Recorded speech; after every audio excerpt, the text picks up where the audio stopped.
이번 시간은 행정법 강론 특별행정적용법에서 공용부담법, 지역개발행정법, 그 다음에 환경행정법, 조세법을 보도록 하죠. 그러니까 이제 문제 총 그 특별행정적용법에서 문제가 경찰행정법 한 문제, 급부행정법에서 한 문제, 두 문제죠. 예, 평균적으로 나옵니다. 그 다음에 나머지에서 뭐 공용부담법이라든지 뭐 여기 지역개발행정법, 환경행정법, 조세법 요 관련해서 약 예, 두 문제, 두 문제가 이제 그 중에 한 문제가 이제 법적 문제, 한 문제가 판례가 나옵니다. 요 문제에서 좀 우리 교재가 좀 약간 좀 많이 생략되어 있지만 이 정도만 하셔도 총론 부분과 관련해서 시험에서 출제되기 때문에 맞출 수가 있어요. 다만 이제 한 문제 내지 두 문제는 틀리라고 내기 때문에 우리가 맞출 수가 없습니다. 저도 못 맞춥니다. 그래서 그건 과감히 좀 그 부담 덜고 총 20문제 중에서 18문제를 이제 목표로 하셔서 공부를 하셔야 합니다. 우리 운 좋으면 뭐 그 중에서도 이제 감각적으로 마인드가 생기기 때문에 리걸 마인드가 생기니까 그걸 또 한 문제에서 맞출 수가 있어요. 두 문제에서 한 문제는 완전히 보지도 못한 문제고 한 문제 판례는 그나마 조금 감각적으로 이렇게 그 상식에 의해서 풀 수밖에 없는 이런 문제 나옵니다. 그러니까 리걸 마인드를 이용해서 하면 문제 풀면 그게 풀려요. 그러니까 한 문제 내지 두 문제는 틀린다 생각하시고 한 문제를 아예 논외로 하시고 이런 문제죠. 이런 문제 중에서 한 문제는 또 그 맞출 수 있으니까 18문제 목표로 하시고 한 문제 더 맞추시면 합격에 좀 가까워지실 것으로 판단됩니다. 자, 그러면 공용부담법을 봐볼게요. 먼저 의의를 봐보세요. 공용부담이란 뭔가? 자, 특정한 공익사업을 위해서 또는 물건의 효용을 보존하기 위해서 개인에게 강제적으로 구하는 공법사항이 경제적 부담을 의미한다. 그래서 공용부담의 종류에서 인적 공용부담이 있고 물적 공용부담이 있습니다. 인적 공용부담, 부담금, 부역, 현품, 시설 부담이 있고 물적 공용부담은 공용제한, 공용수용, 공용환지, 공용환권 이렇게 있어요. 그럼 먼저 부담금 많이 들어보셨죠? 부담금. 전통적 의미 부담금 봐보세요. 특정의 공익사업에 충당하기 위해서 특별한 관계에 있는 자에 대해서 부과하는 공법상의 금전 지급 의무를 의미한다. 현대적 의미 부담금. 특정한 공익사업에 한정하지 않고 일정한 행정 목적을 달성하기 위해서 부과되는 금전 지급 의무를 의미한다. 자, 전통적 의미 부담금. 요거하고 우리가 앞에서 행정법에서 제1편에 바로 보시면 제1편, 제2편, 제3장 그 밖의 주요한 행위 형식이 있죠. 거기에 보면 과징금과 부담금의 이렇게 구별을 그때 배우셨어요. 그러니까 그 밖의 주요한 행위 형식에서 과징금과 부담금 거의 이제 대동소이하다. 큰 차이가 없다라고 말씀드렸고 지금 현재 그 우리 행정법 데이터에서는 과징금하고 부담금을 구분하는 개념가 더스래요. 보시면 과징금과 부담금은 거의 대동소이한데 다른 점은 차이점은 딱 한 가지예요. 과징금은 국가로 기속됩니다. 그런데 부담금은 당해 사업 목적에 기속된다고 말씀드렸죠. 이래서 뭐 또 일각에서는 다른 견해는 부담금을 과징금의 일종으로 보자는 견해가 있어요. 이렇게 알아두시고요. 그래서 부담금 이제 보시고 부담금과 조세의 구별, 그죠? 부담금은 당연히 특정한 공익사업을 위해서 그 경비를 충당하는 데 있습니다. 부과 대상자 당연히 특별한 관계에 있는 자. 그 다음에 부과 기준은 특정 공익사업에 대한 이해관계에 따라서 부담시키죠. 환경부담금 있지 않습니까? 환경사업 할 때는 환경부담금을 갖다가 지워요. 그 다음에 조세 보세요. 국가나 지방자치단체의 수입으로 잡죠. 조세는. 그 다음에 공공재와의 사용량에 대한 지급이고요. 국민 또는 당의 지방자치단체의 주민이 그 부과 대상이고 담세력을 담보합니다. 담세력에 의존하죠. 세 부담할 수 있는 능력을 기준으로 해서 부과합니다. 자, 공용 제한 봐보세요. 공용 제한 의의 보시고, 그 다음에 개발 제한 구역 지정 읽어보시기 바랍니다.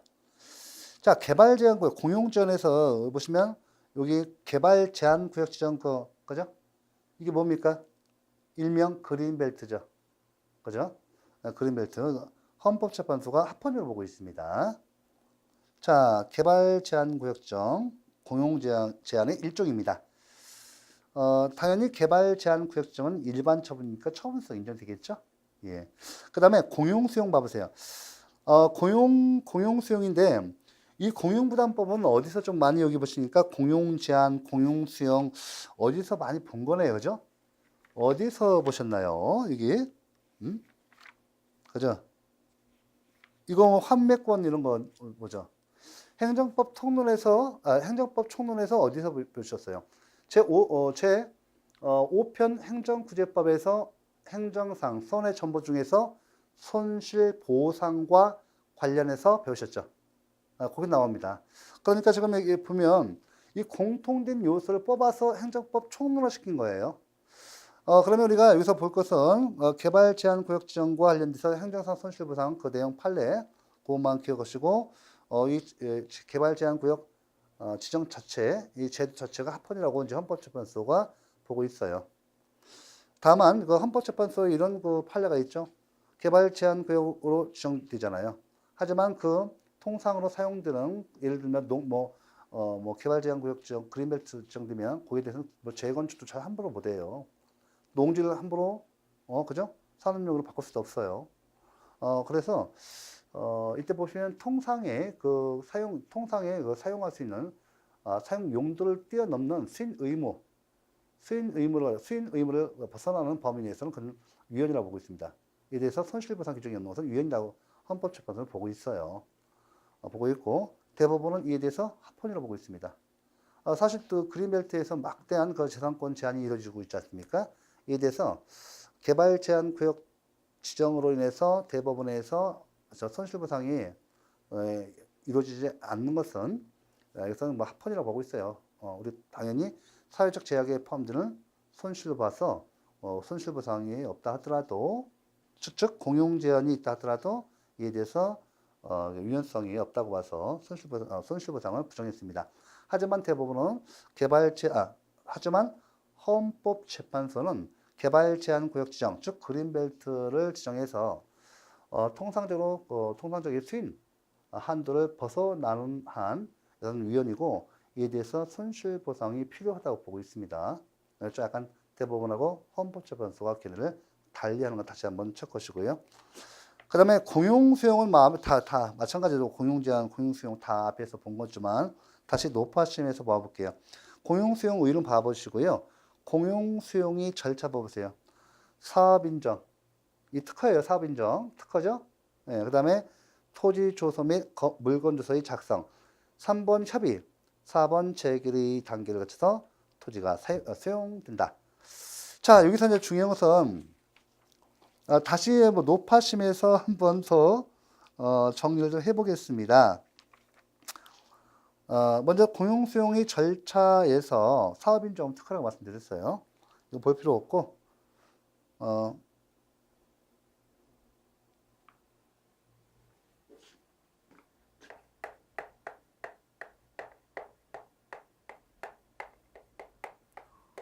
공용수용의 절차는 행정상 손실보상에서도 이미 했던 거예요. 여기 보시면 이제 물론 사업 인정 있어야 다 빼고요. 그냥 여기서 협의로 들어갈게요. 협의. 이걸 당연히 뭐 이런 절차를 안다는 전제하에서 다시 한번 첫 번째 공용수용의 절차는 사업 인정이 필요하고 사업 인정이 있게 되면 당연히 토지 조서 및 물건 조서를 작성하겠죠. 작성하고 이때 사업 시행자와 이때 보시면 이제 공무수탁 사인 뭐 국가에서 공조연계에다 신행정 도시를 건설한다. 세종자치시죠. 건설을 위해서 먼저 사업 인정을 하고 이에 대해서 그 해당 지역에서 토지 조서 및 물건 조서를 작성하고 이에 대해서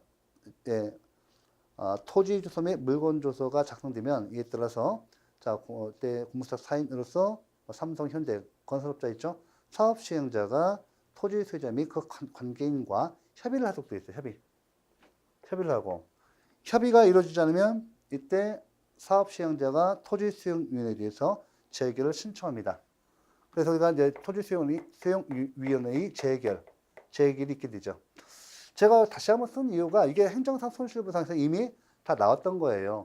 나오고 소송과도 연결돼서 중요하다고 말씀드렸죠. 다시 한번 정리해보죠. 이 협의 법적 성질은요. 이 협의 법적 성질. 우리 행정법학계에 따라서는 뭐로 봐요? 이거 뭐로 보죠? 판례에서 뭐로 보죠? 행정법학계에 따라서는 이걸 다가 공법상 계약으로 봅니다. 공법상 계약으로 봅니다. 따라서 그 소송 유형은 뭐로 가야죠? 행정소송 중 당사자 소송, 즉 공법상 당사자 소송으로 갑니다. 그죠? 그런데 판례에 의한다면 이에 대해서 사업 시행자와 토지 소유자 및 관계인과 협의가 이루어지는데 이 협의는 판례에 의한다면 사법상 계약으로 좀 보고 있어요. 그래서 요거와 관련해서 뭐 이미 다 총론을 다 했던 거예요. 총론 부분 봐보세요. 총론에서 우리가 우리가 공용 수용에 있어서 토지 수용에 있어서 이 협의 법적 성질 딱 나오면 되죠. 다음 중 판례가 공법 관계로 보지 아니한 것은 그때 답이 이거 나와요. 사업 시행자와 토지 소유자 및 관계인과의 협의. 요거 갖다가 이제 답이 이제 사법상 계약으로서 요것이 답이 나와요. 그러니까 판례대로 오셔야 돼요. 따라서 소송 유형은 뭐죠? 민사소송으로 가야 합니다. 즉, 뭐로 봐요? 사건으로 오죠. 이거에서, 그죠? 그래서 요거 문제 하나 나오고, 그 다음에 소송 유죠. 먼저 공법관계와 사법관계에서 이게 시험 먼저 나오는 거예요. 요거 나오고, 그 다음에 소송 유형이 뭐냐? 민사소송. 다음 중 판례에 한다면, 공법상 당사자 소송에 해당하지 아니하는 것을 할 때 답이 이렇게 바꿔낸단 말이에요. 따로따로 공부하는 것이 아니라 원래는 이쪽 강문에서 이거 공부하고 들어가야 돼요. 총론에서 이미 다 하고 왔죠. 굉장히 좀 고생하셨습니다. 이게 결론이에요. 그러니까 우리는 요거 공법관계냐 사법관계다. 요거 중요하고 소송 이용해서 항고수송이 아니라 뭐다? 그러니까 행정수송 중 당사자 수송이 아니라 뭐다?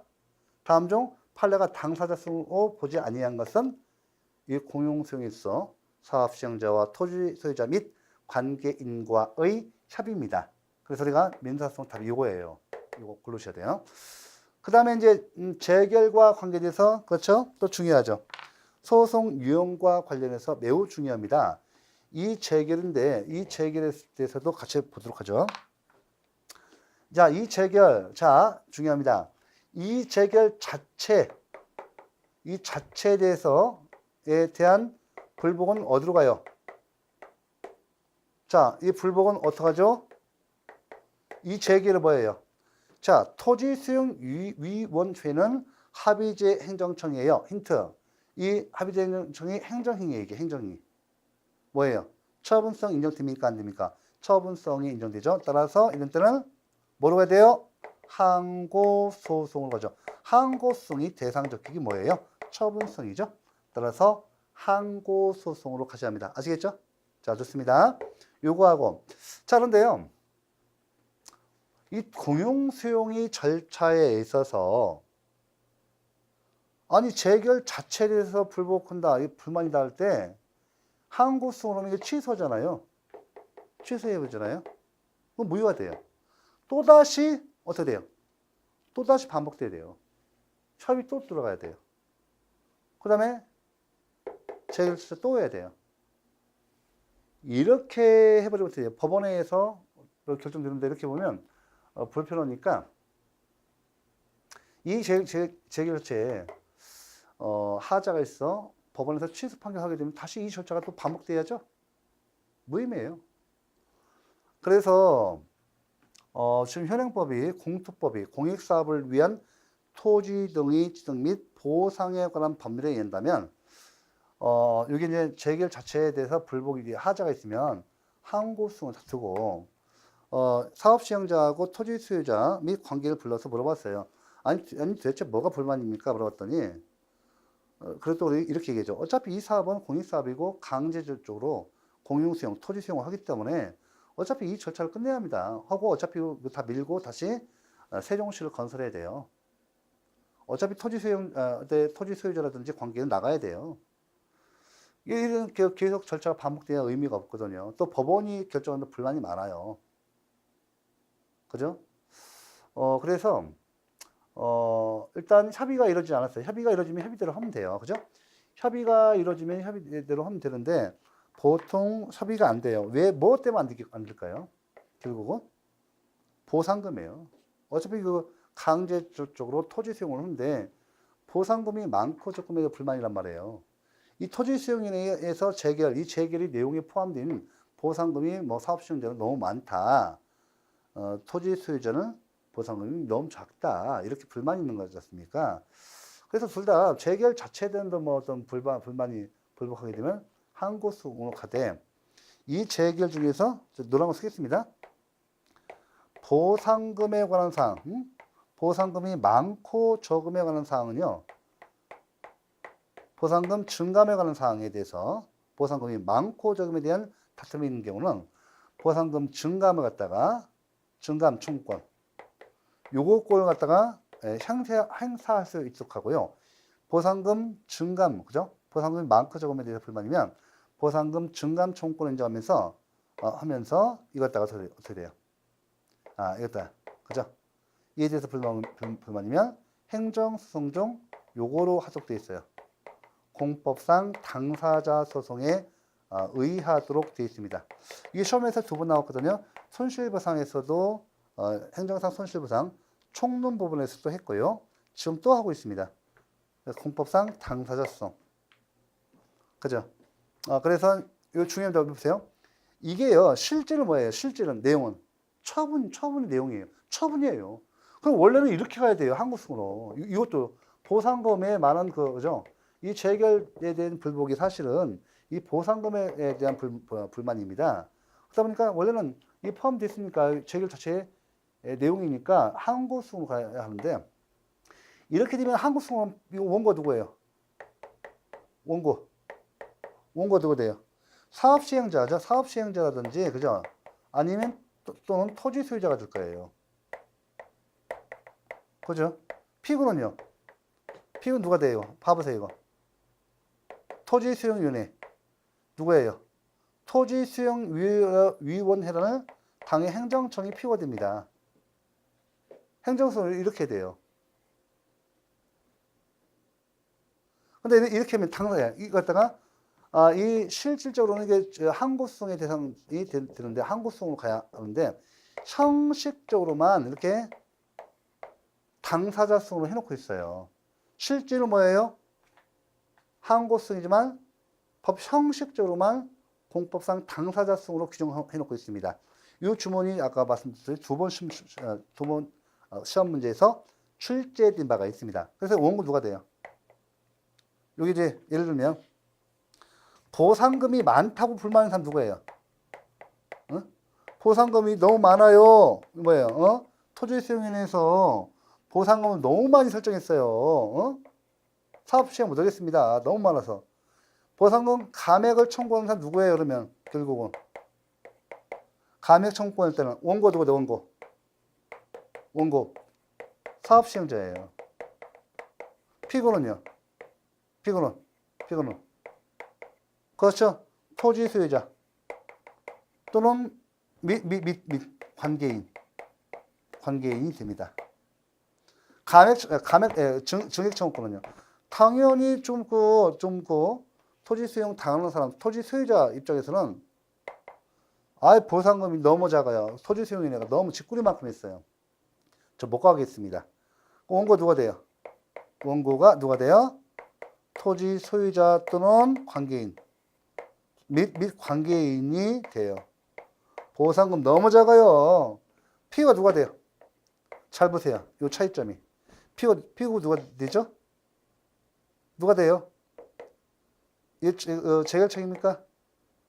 토지 수용위원회가 아니라 누구예요? 토지 소유자가 돼요. 이렇게 실질은 항고소송 처분의 내용인데 여기 행정쟁송이 편일해서 이렇게 서로 이해관계가 첨예하게 대립되는 당사자를 갖다 뽑아서 이렇게 피고가 달라지는 거예요. 행정 피고가 누구예요? 행정청이 아니죠. 아니죠. 이렇게 해서 이거 꼭 아셔야 돼요. 꼭 기억하셔야 합니다. 이걸로 했고 그 나머지 법조문은 시간 내서 읽어주시기 바랍니다. 445쪽에 책을 정리하도록 하죠. 사업인정 판례 나오죠. 왼쪽에 그 날개 판례를 보도록 하죠. 판례 1번 사업인정은 일정한 내용의 수용권을 설정해주는 행정처분에 해당한다. 판례 2번 행정처분에 해당한다. 됐죠? 뭐예요? 특허에 특허. 그다음 판례 2번 사업인정은 공익성이 있는지 여부를 행정청이 판단하는 재량에 속한다. 특허니까 재량이죠. 그죠? 예. 판례 사업인정과 수용재결 사이에는 하자의 성기가 인정되지 않는다. 왜요? 각각이 독립한 행위예요. 그죠? 따라서 사업인정에 절차상의 하자가 있는 경우라도 이에 대해서 불가증력이 발생하면 후행처분인 수용재결에서는 선행처분의 이 법을 준할 수 없습니다. 맞죠? 이게. 다만 이 사업인정이 선행정의가 당연무효인 경우는요. 하자 성기가 일어나죠. 이렇게 계속 다 내용했던 거예요. 양가를 됐죠. 사업인정에서 의미 법적성 기억 말씀드렸습니다. 사업인정과 수용재결 사이 하자의 성기 여부 양가로 2번 목차가 됐잖아요. 예, 돼 있고 그 다음 네 번째 토지 주소 및 물건 주소의 작성. 5번 협의. 자, 협의 법적 성질 뭐라고요? 협의는 필수적 절차예요. 협의를 거치지 않으면 재기를 신청할 수 없습니다. 판례는 협의를 뭐로 본다고요? 공법상 계약으로 보나요? 사법상 계약으로 보나요? 예, 판례는 협의를 사법상 매매 계약으로 봅니다.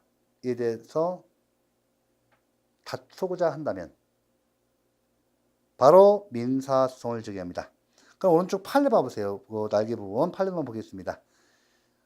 협의는 사법상 매매 계약이다. 따라서 협의 취득을 위한 매매 계약의 해석에 있어서도 계약서에 기재된 그대로의 의사 표시를 인정하고 만약 그것만으로 부족한 경우에는 자연적 해석, 규범적 해석과 같은 문서 해석의 일반 원칙을 따른다. 그 다음에 재결 뭐라고요? 이 재결이 뭐라고요? 예, 형성적 행정이에요. 재결에 대한 권리구제수단 이 신청도 법조문이 좀 나올 수가 있어요. 요 내용 정도는 알아두셔야 돼요. 같이 볼까요? 중앙토지수용위원회의 재결의 이의가 있는 자는 중앙토지수용위원회에 지방토지수용위원회의 재결의 이의가 있는 자는 해당 지방토지수용위원회를 거쳐 중앙토지수용위원회에 이의를 신청할 수 있다. 이의 신청은 재결서의 정보를 받은 날부터 며칠 이내 30일 이내에 하여야 한다. 자, 공익사업을 위한 토지 등의 지정 및 보상에 관한 법률사항의 이의 신청은 행정심판과 동일한 기능을 한다. 됐죠? 네, 넘겨보세요. 자, 행정수 앞에 좀 제가 설명드린 게 나오네요. 여기. 그죠? 이 설명 나오죠? 이게 항고성이 아니라 공용성에 있어 보상금 그 자체가 문제일 때는 실질은 그 처분 내용이니까 처분성에서 일로 가야 돼요. 근데 행정쟁송이 편의를 위해서 공투법이 이렇게 형식적으로 당사자성으로 하고 있다. 그래서 피고 이거 제가 왜 섞겠어요? 처음에 2번, 3번 나왔거든요. 박스로 문제 나오고 또 피고 누구냐 물어보고. 그 다음에 여러분들 자 여기까지 하셨고 그래서 여기 책은 이미 다 돼 있어요. 읽어주시고. 그래서 우리가 이제 왼쪽에 그 날개 부분을 보시면 뭐가 나와요? 여기 그 별표 나오죠? 자 보시겠습니다. 공토법 개정된 내용으로서 구법과는 달리 토지수용위원회는 토지보상금 증감 청구 수정에서 더 이상 피고가 되지 아니한다. 그죠? 여기도 피고 봐보세요. 민간인끼리 하잖아요. 당사자 쓰고 가야죠. 행정상 법률관계의 당사자. 자, 행정상 법률관계의 발생, 변경, 소멸에 대해서 다투고자 할 때는 당사자로서 이자들이 났습니다. 행정기관으로서 행정청이 아닙니다. 꼭 기억하셔야 합니다. 그 다음에 여기 공용 수용이 효과됐고요. 환매권 봐보세요. 자, 환매권이 자 다른 건지 환매권이 이제 처음 보시는 분들 모르시는 거니까 같이 보도록 하죠. 공용 수용의 목적물인 토지 등이 당해 공익사업에 불필요하게 되었거나 그것이 현실적으로 수용이 전제가 된 공익사업에 사용되지 아니한 경우에 원래의 피수용자가 일정한 요건하에서 다시 매수하여 소유권을 회복할 수 있는 권리를 말합니다. 법적 성격, 자, 판례가 뭐로 보죠? 그죠? 판례가 우리 행정상 법률관계에서 공법관계와 사법관계에서 어디에 해당돼요? 이건 이 환매권은 판례가 사건으로 보니까 사법관계로 보죠. 꼭 기억하셔야 돼요. 자, 그다음에 자, 여기서 잠깐 446쪽에 판례 봐보세요. 판례는 사법상의 매매계약으로 판례는 사법상의 매매계약이므로 환매권 존보의 확인을 구하는 소송은 환매권 존보의 확인을 구하는 소송은 민사소송으로 제기해야 한다. 됐죠? 이렇게 소송 이용해서 당사자 수냐 민사소송이냐 이것도 중요하지만 또 사법관계냐 공법관계 이것도 중요합니다. 꼭 기억하셔야 돼요. 환매권의 성립에서 양가로 3번 그 1번 그 법조문 나와 있는데요. 이거 보니까 한 3년 전에 이거 그죠? 이거 보시면 이거 법조문 한번 나왔었어요. 그러면 환매권의 성립에서 동그라미 1번 봐볼게요. 자, 토지의 협의 취득일 또는 수용이 개시일로부터 10년 이내에 해당 사업의 폐지, 변경 또는 그 밖의 사유로 취득한 토지의 전부 또는 일부가 필요 없게 된 경우 취득일 당시의 토지 소유자 또는 그 포괄 승계인은 그 토지의 전부 또는 일부가 필요 없게 된 때, 두 번째 취득일부터 5년 이내에 취득한 토지의 전부를 해당 사업에 이용하지 아니하였을 때, 그죠? 그 다음에 3번 법정 기간 내에 환매권을 행사할 것을 요건으로 한다. 취득일부터 몇 년입니까? 5년 이내. 1년은 틀려요. 이렇게 놓으시고 그 다음에 요거까지 받으시고 그 다음에 우리 오른쪽에 447페이지에 날개 부분을 보시면 환매권 성립의 요건은 당해 사업의 폐지, 변경 또는 수용 또는 토지가 필요 없게 된 경우이어야 한다.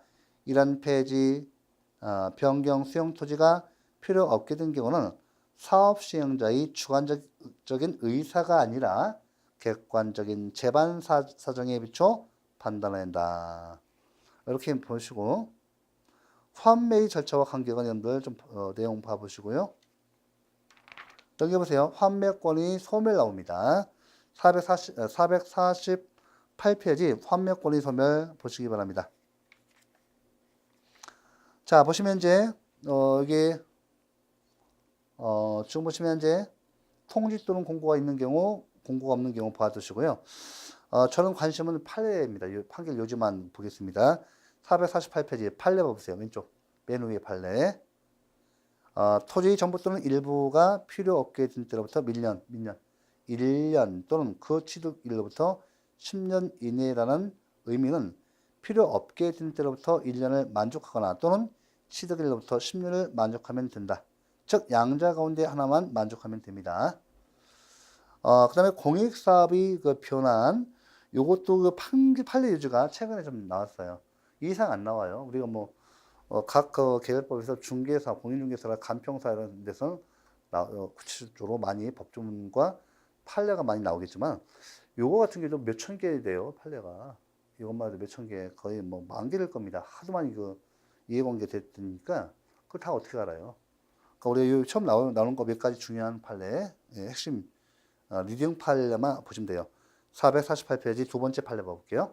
자, 새로 입법된 공익사업을 위한 토지 등의 취득 및 보상에 관한 법률 제91조 제6항은 환매권의 성립 요건이 갖춰져도 다른 공익사업으로 변경되는 경우에는 환매권이 발생하지 않는다. 즉 환매권 행사를 제한하는 규정이다. 이거 좀 아셔야 돼요. 변환의 의미 좀 보시고 오른쪽에서 변환의 의미에서 449쪽 판례 봐보세요. 이 판례만 요즘만 해놓으시면 돼요. 자, 판례 1 보세요.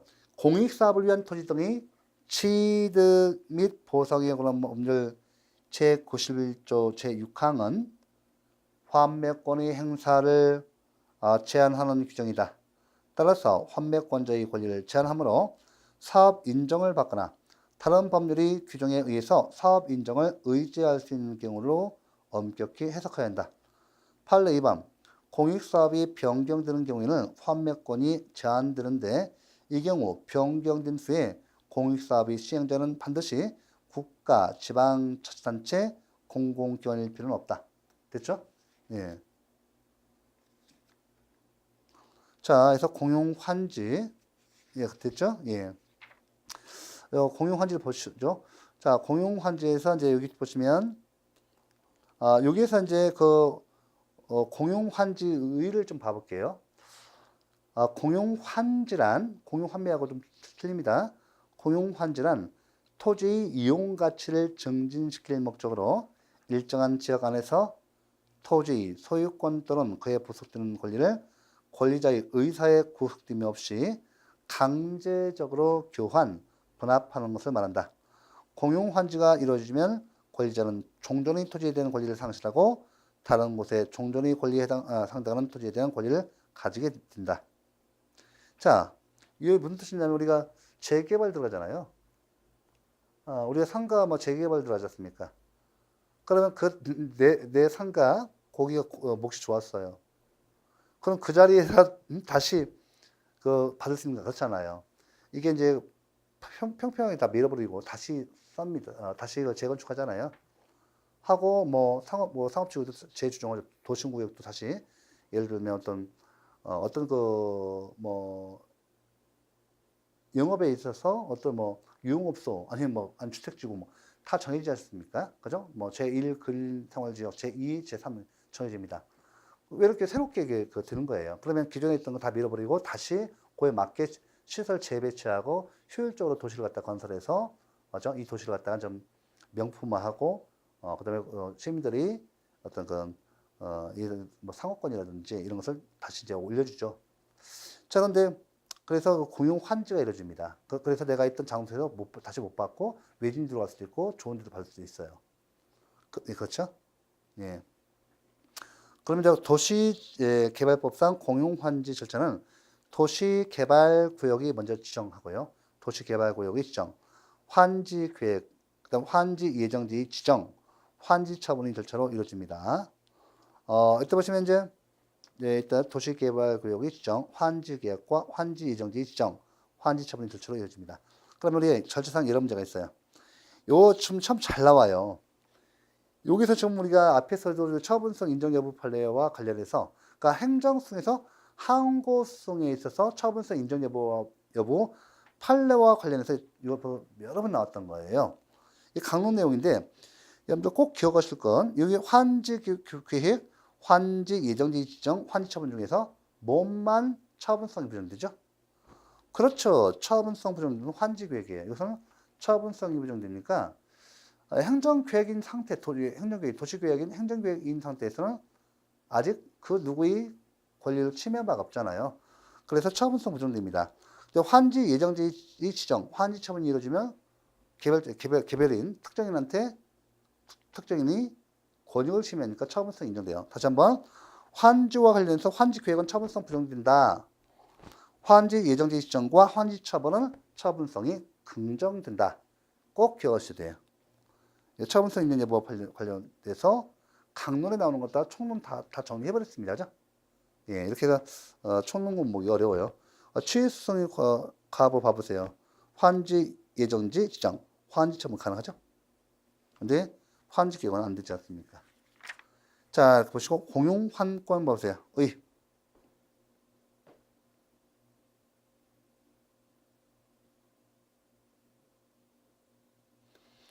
공용 환권 봐보세요. 의. 공용 환권은 토지 효용 증대를 목적으로 일정한 지구 내의 토지 구역 형질을 변경해서요.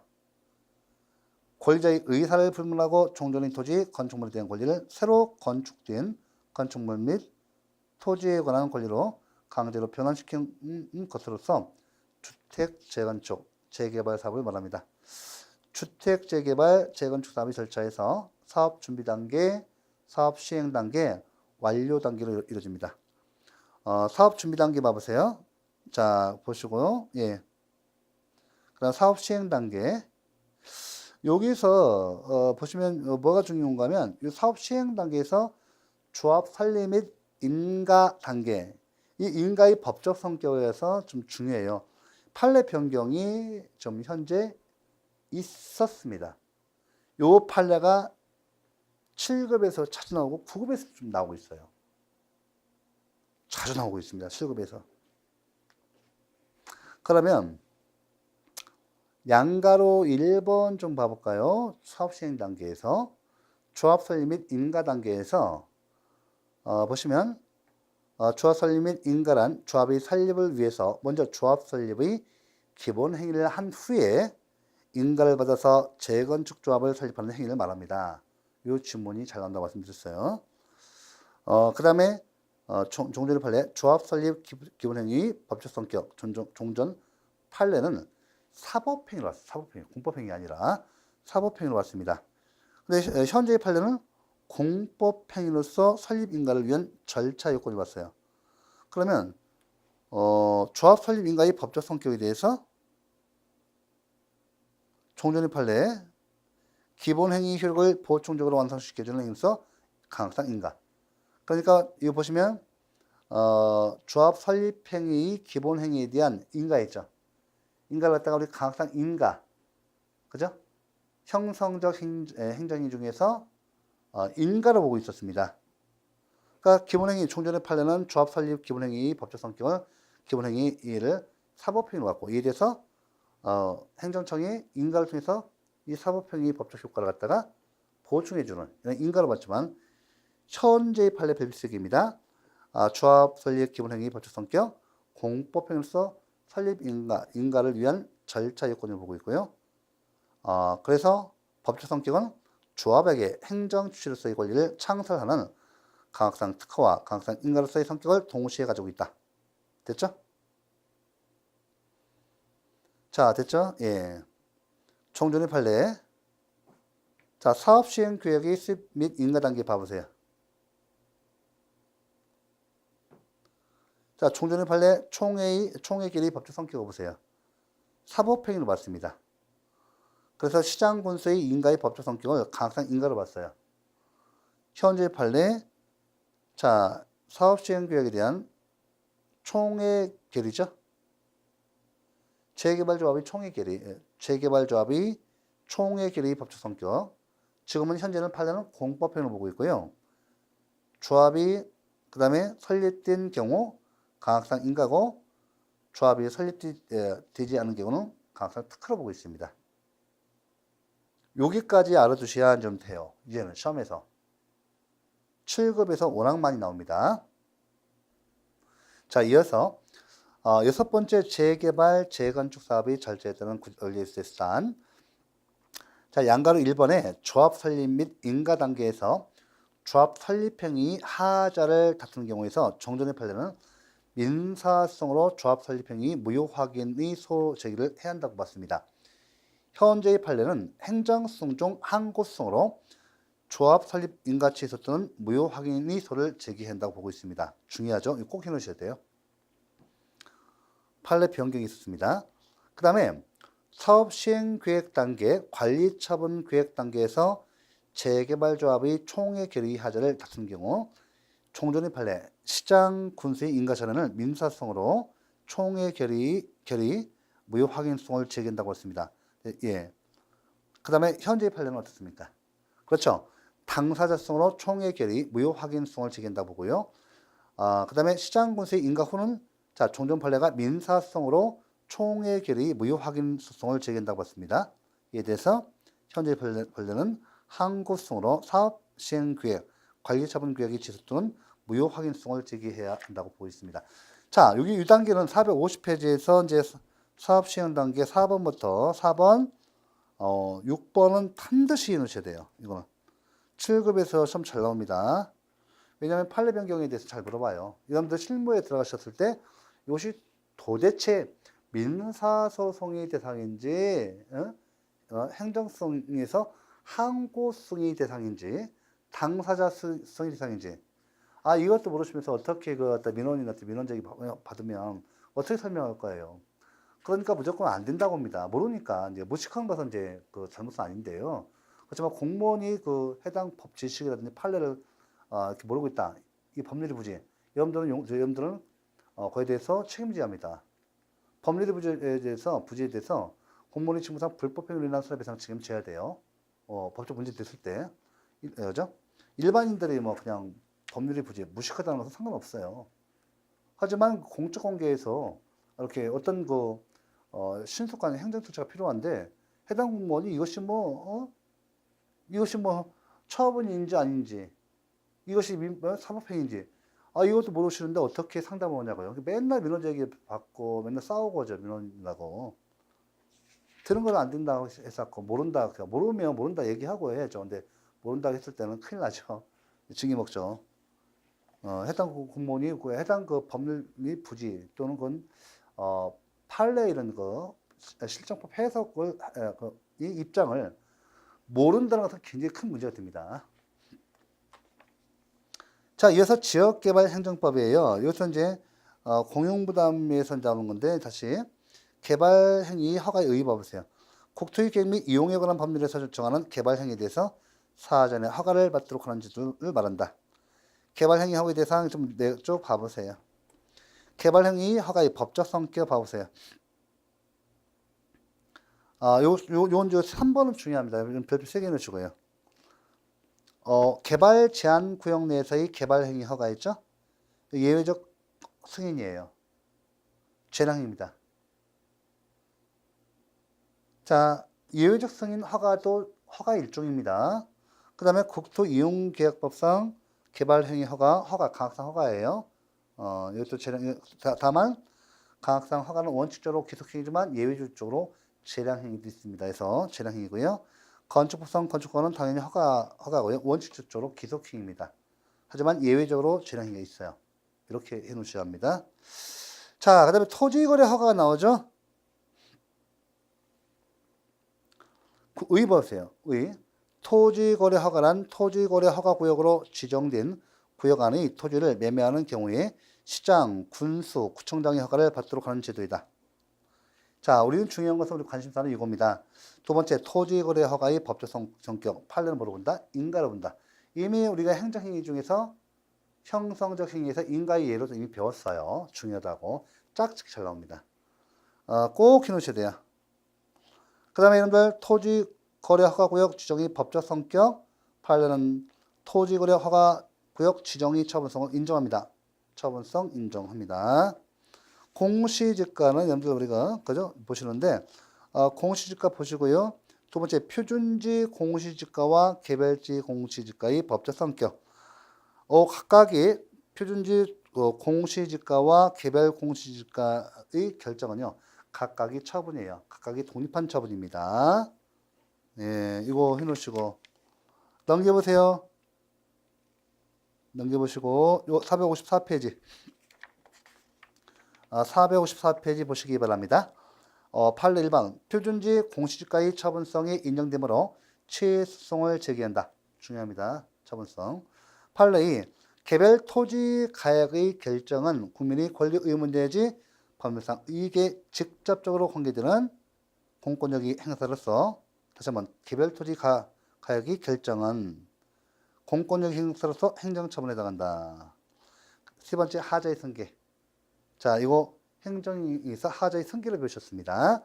자, 표준지 공시지가와 수용재결. 잘 보세요. 표준지 공시지가와 수용재결, 표준지 공시지가와 이의재결, 개별 공시지가와 과세처분의 사유는 하자의 승계가 인정됩니다. 요 별표 3개예요. 하자의 승계를 인정한 판례 중요합니다. 그래서 별표 3개 놓치기 바랍니다. 이건 잘 해놨네요. 자, 이어서 환경행정법. 이거 전공쌤이 가끔 들어가요. 환경행정법 많이 전공 많이 쌤들 많이 안 해요. 이쪽 환경행정법 봐보세요. 자, 이때 보시면 시험에서 우리 나올 건 뭐예요? 여기 두 번째 환경영향평가와 원고적격 문제죠. 환경영향평가의 하자. 요거 시험 나와요. 요거 아주 정리 잘 되어 있습니다. 환경영향평가와 원고적격 봐보세요. 자, 주민들은요. 환경영향평가 대상 지역 안의 주민은요. 원고적격 인정돼야 한대요. 인정됩니다. 밖의 주민은요. 원칙적으로 인정 안 되고 예외적으로 환경영향평가 대상 지역의 지역 밖의 주민은 그 자기가 그 수인 한도를 넘으면 입종해야 돼요. 입종이 된 경우 예외적으로 환경영향평가 대상 지역 밖의 주민도 원고적격이 인정될 수 있습니다. 자, 환경영향평가의 하자 잘 나와요. 환경부 장관과의 협의에서요. 협의 봐보세요. 협의를 아예 거치지 않은 경우는 절차 상의 하자를 인정합니다. 이때 중요한 것이 뭐예요? 취해서입니까? 뭐입니까? 취해서입니다. 무효사유는 틀려요. 협의를 아예 거치지 않은 경우 무효 같죠? 아니에요. 취해서입니다. 절차 상의 하자입니다. 협의를 거쳤지만 환경부 장관의 의견과 다른 처분을 한 경우 절차 내용 상의 하자가 인정되지 않습니다. 이거 잘 봐야 돼요. 잘 봐야 돼요. 하자, 그죠? 협의를 거쳤지만 환경부 장관의 의견과 다른 처분을 한 경우 절차 내용 상의 하자가 인정되지 않습니다. 환경영향평가의 자체 하자. 이거 중요하죠. 환경영향평가를 아예 거치지 않는 경우는 취소원입니까? 무효원입니까? 무효원인. 환경영향평가를 거치긴 하지만 부실하게 작성된 경우. 자, 부실이 정도가 환경영향평가를 거치지 않은 것과 동일한 정도가 아닌 한 당해 자본의 재량권의 일탈남용이 있는지 여부를 판단하는 하나의 요소에 그친다. 잘 보시고. 자, 이어서 이제 마지막입니다. 조세법인데. 자, 조세법입니다. 과세처분, 조세법률주의에서 과세유권 법정주의, 과세유권 명확주의, 소급과세의 원칙, 합법성의 원칙. 자, 요 기본적으로 알아두셔야 하고, 과세처분에 대한 권리구제. 간평이라든지 뭐 이쪽에 세무사 이쪽에 좀 중요하죠. 별도로 국세기준법, 국세기준법 다 따로 해요. 그래서 우리 일반 논정에서 몇 가지만 보시면 돼요. 권리구제산의 종류에서 사전적 권리구제산으로서 과세전 적부심사제도가 인정되고요. 사후적 권리구제산으로서 이의신청, 행정심판, 행정소송이 인정됩니다. 예, 국세기준법 이의신청 봐보세요. 이의신청은 대통령령으로 정한 바에 따라 불복의 사유를 갖추어 해당 처분을 하였어야 할 세무서장에게 하거나 세무서장을 거쳐 관할 지방국세청장에게 하여야 한다. 행정심판 봐보세요. 심사청구 또는 심판청구. 자, 이거 중요합니다. 행정심판 전치주의인데요. 그죠? 보시면 심사청구, 심판청구. 자, 국세 같은 경우는 행정심판 전치주의가 필수죠. 국세, 관세 마찬가지예요. 지방세는 임의적 전치주의로 바뀌었습니다. 요거 체크하시고요. 감선법에 대한 심판 청구 보시고 행정승에서 조세 행정승의 특성 보시는데 소송물 견해에 대비해서 요거는 잘 나올 수 있으니까 한번 여러분들 견해에 대해서 총액주의와 쟁점주의 좀 보시고 경정처분 있는 경우의 소위 대상과 제소기간. 자, 다시 한번 견해에 대비 학설 보세요. 총액주의. 과세처분의 대상이 된 세액 전부가 소송물이 된다는 견해. 자, 쟁점주의. 세액 전부가 아니라 불복 청구 부분이 세액만이 심판의 대상 및 범위가 된다는 견해입니다. 자, 제가 결론 말씀드리지 않고 내용만 파악해 놓으시기 바랍니다. 여기 경정처분인 경우 소위 대상과 제소기간 여기 중요하죠. 자, 감액 경정처분 보세요. 당초 처분이 전부를 취소한 것이 아니라 당초 처분이 일부 취소에 불과하므로 소송의 대상은 경정처분으로 인하여 감액되고 남은 원처분이 소의 대상이 됨. 역흡설. 제소기간도 원처분을 기준으로 판단합니다. 증액 경정처분. 당초 처분은 증액 경정처분의 소지에서 섬유함으로 증액 경정처분이 소의 대상이라고 보는 것이 대상이라고 보는 것이 흡설이고요. 제소기간도 증액 경정처분을 기준으로 판단합니다. 그럼 이 내용 보시고 5번 조세 환급에 대한 권리 구조상. 요게 시험에서 좀 조세 환급의 종류 보세요. 과온합금 있고 환급세가 있어요. 이 구분하셔야 돼요. 과온합금하고 환급세하고 구분하셔야 돼요. 이 판례가 올해부터 처음 나왔습니다. 과온합금 보시면 처음부터 납부할 원인이 없음에도 불구하고 납부한 금액 과온합금이라고 하고, 환급세 처음에 납부할 원인이 있었지만 법률의 규정으로 납부자에게 다시 되돌려줘야 하는 금액. 자, 환급 거부 결정의 처분성 여부 보세요. 판례는 환급 거부 결정은 항고승이 대상이 되는 처분이 아니라고 판시했다. 빨간줄 쭉. 환급 거부 결정의 처분성 부정됐습니다. 올해 판례 나와서 7급 나왔어요. 또 9급도 나왔습니다. 따라서 납세자는 부당하게 환급 거부를 당한 경우 행정소송이 아니라 직접 민사소송으로 환급을 요구해야 합니다. 자, 넘기시고요. 양가로 3번 과언합금 반환 청구성. 요거 별표 3개 해놓으시기 바랍니다. 과언합금 반환 청구성은 실무상 민사소송으로 다뤄집니다. 예외적으로 꼭 기억하세요. 부가가치세 환급세액 청구성은 당사자 소송으로 다뤄진다. 이게 우리 9급 시험에 나왔습니다. 그래서 과언합금 반환 청구성은 실무상 민사소송으로 다뤄지지만 예외적으로 부가가치세 환급세액 청구성은 당사자 소송으로 다뤄집니다. 꼭 기억해 놓으시기 바랍니다. 그래서 왼쪽 판례 보세요. 원칙적으로 부당하게 과다한 세금을 납부한 자가 환급을 요구하는 경우에는 민사소송을 제기해야 한다. 민사소송을 제기해야 한다. 그렇지만 부가가치세 환급세액 청구성은 당사자 소송의 절차를 따라야 한다. 중요합니다. 올해 급도 시험이 나왔습니다. 자, 이렇게 해서 장장 우리가 이제 거의 이제 보시면 총론과 강론을 다 끝났습니다. 총론과 강론을 갖다가 총론을 갖다가 우리가 그죠? 총론을 갖다가 38강으로 끝냈고요. 그 다음에 강론까지 포함해서 이론 부분은 이제 41강까지 해서 다 끝냈어요.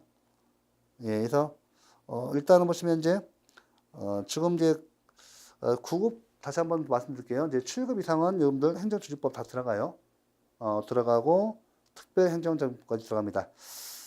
그래서 일단은 행정법 총론 강의는 소송까지 다 끝납니다. 사실은. 근데 제가 행정조직법도 행정법 총론을 이해하기 위한 전제가 되니까 제가 여기 행정조직법 내용이 뭐 2강밖에 안 되니까 요거 관련된 것이 통론에 또 나와요. 그래서 일단 그 총론 부분 중에서 행정조직법과 나머지 부분도 정리를 하셔야 자격증에서 또 공무원 시험 등에서 그 시험에서 충분히 대비할 수가 있습니다. 일단은 여기까지 해서 이론 다 마무리하겠습니다. 41강까지 해서 이론을 다 끝내도록 하겠습니다. 수고하셨고요. 이제 이어서 42강에서 이제 바로 문제를 갖다 이제 다루도록 하겠습니다. 자, 이 시간 수고 많으셨습니다.